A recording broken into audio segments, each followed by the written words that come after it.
வணக்க மக்களே, அனைவருக்கும் இனிய வணக்கம். தமிழகத்தில் கூட்டுறவு வங்கிகளில் நகைக்கடன் தள்ளுபடி குறித்து சில முக்கியமான தகவல்கள் வந்திருக்கு. என்னன்றதை பற்றி இந்த ஒரு வீடியோவில் பார்க்கலாம். தமிழகத்தில் நகைக்கடன் தள்ளுபடி வரக்கூடிய தேர்தலை முன்னிட்டு நகைக்கடன்கள் அனைத்துமே தள்ளுபடி செய்ய போகிறதா தகவல்கள் வந்திருக்குங்க. ஸோ கிட்டத்தட்ட நகைக்கடன் யாருக்கு தள்ளுபடி ஆகும், யாருக்கு இந்த நகைக்கடன் தள்ளுபடி ஆகாது.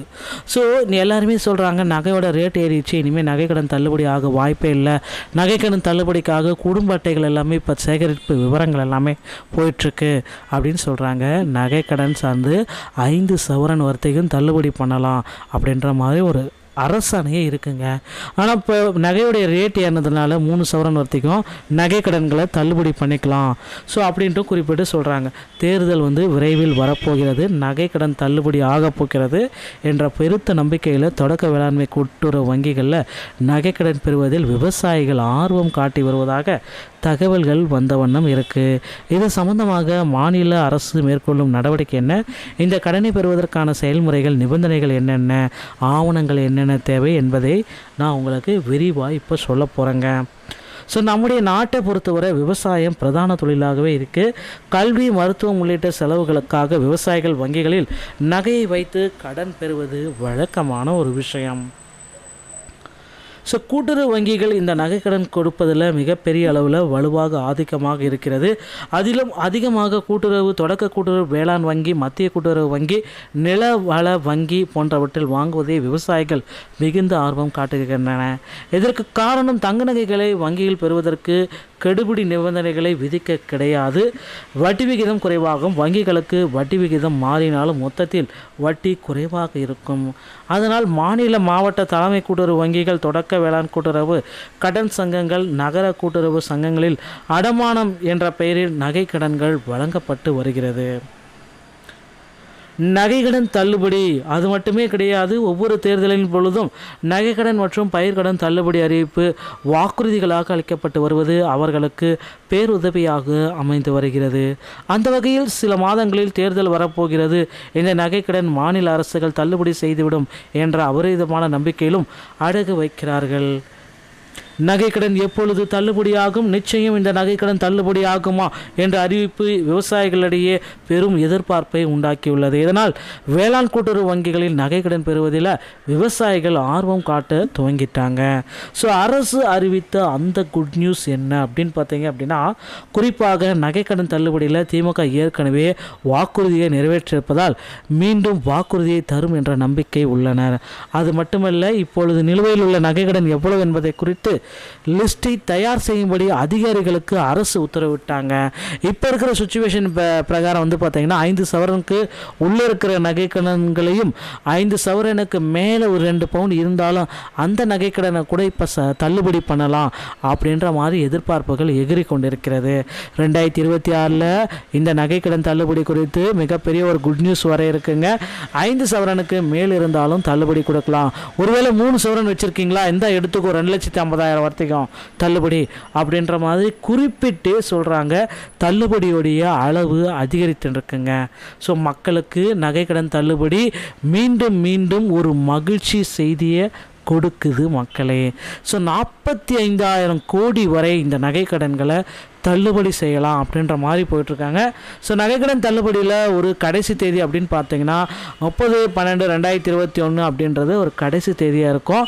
ஸோ கண்டிப்பாக இதற்குரிய அப்டேட்டுகள் அடுத்தடுத்த வீடியோக்குள்ளே நான் உங்களுக்கு சொல்கிறேன். மீண்டும் ஒரு நல்ல தகவலோடு நான் உங்களை சந்திக்கிறேன். நன்றி, வணக்கம், தேங்க்யூ.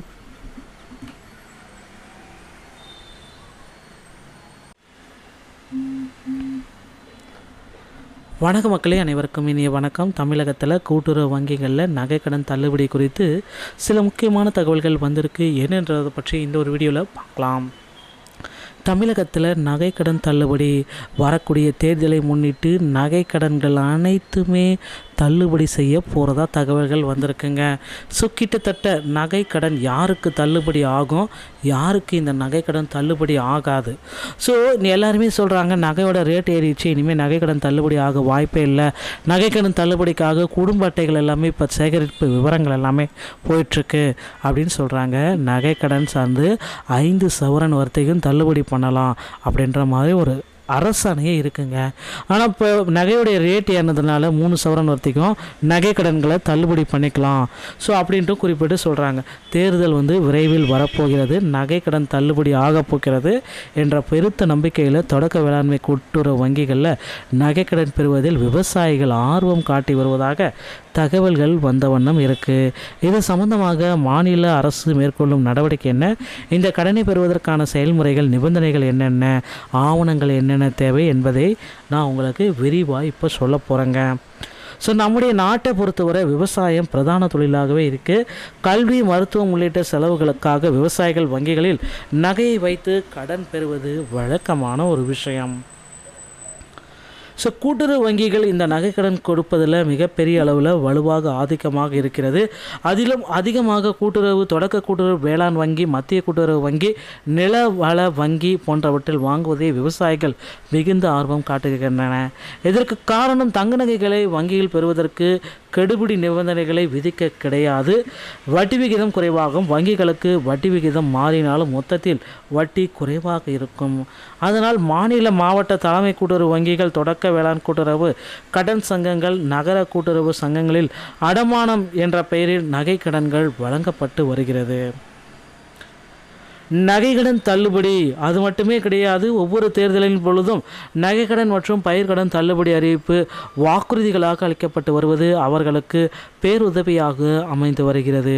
அந்த வகையில் சில மாதங்களில் தேர்தல் வரப்போகிறது, இந்த நகைக்கடன் மாநில அரசுகள் தள்ளுபடி செய்துவிடும் என்ற அபரிதமான நம்பிக்கையிலும் அடகு வைக்கிறார்கள்.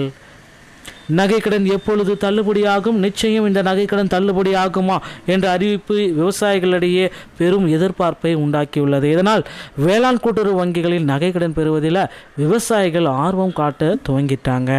ஸோ அரசு அறிவித்த அந்த குட் நியூஸ் என்ன அப்படின்னு பார்த்தீங்க அப்படின்னா, குறிப்பாக நகைக்கடன் தள்ளுபடியில் திமுக ஏற்கனவே வாக்குறுதியை நிறைவேற்றியிருப்பதால் மீண்டும் வாக்குறுதியை தரும் என்ற நம்பிக்கை உள்ளனர். அது மட்டுமல்ல, இப்பொழுது நிலுவையில் உள்ள நகைக்கடன் எவ்வளவு என்பதை குறித்து லிஸ்டை தயார் செய்யும்படி அதிகாரிகளுக்கு அரசு உத்தரவிட்டாங்க. இப்போ இருக்கிற சுச்சுவேஷன் பிரகாரம் பார்த்தீங்கன்னா 5 சவரனுக்கு உள்ளே இருக்கிற நகைக்கடன்களையும் 5 சவரனுக்கு மேலே ஒரு 2 பவுன் இருந்தாலும் அந்த நகைக்கடனை கூட இப்போ தள்ளுபடி பண்ணலாம் அப்படின்ற மாதிரி எதிர்பார்ப்புகள் எகிரி கொண்டிருக்கிறது. 2026 இந்த நகைக்கடன் தள்ளுபடி குறித்து மிகப்பெரிய ஒரு குட் நியூஸ் வர இருக்குங்க. 5 சவரனுக்கு மேல் இருந்தாலும் தள்ளுபடி கொடுக்கலாம். ஒருவேளை 3 சவரன் வச்சுருக்கீங்களா, இந்த எடுத்துக்கோ 2,50,000 வர்த்திகம் தள்ளுபடி அப்படின்ற மாதிரி குறிப்பிட்டு சொல்கிறாங்க. தள்ளுபடியோடைய அளவு அதிகரித்துருக்குங்க. ஸோ மக்களுக்கு நகைக்கடன் தள்ளுபடி மீண்டும் மீண்டும் ஒரு மகிழ்ச்சி செய்தியை கொடுக்குது மக்களே. ஸோ 45,000 கோடி வரை இந்த நகைக்கடன்களை தள்ளுபடி செய்யலாம் அப்படின்ற மாதிரி போயிட்டுருக்காங்க. ஸோ நகைக்கடன் தள்ளுபடியில் ஒரு கடைசி தேதி அப்படின்னு பார்த்தீங்கன்னா 30/12/2021 அப்படின்றது ஒரு கடைசி தேதியாக இருக்கும். ஸோ கண்டிப்பாக இதற்குரிய அப்டேட்டுகள் அடுத்தடுத்த வீடியோக்குள்ளே நான் உங்களுக்கு சொல்கிறேன். மீண்டும் ஒரு நல்ல தகவலோடு நான் உங்களை சந்திக்கிறேன். நன்றி, வணக்கம், தேங்க்யூ.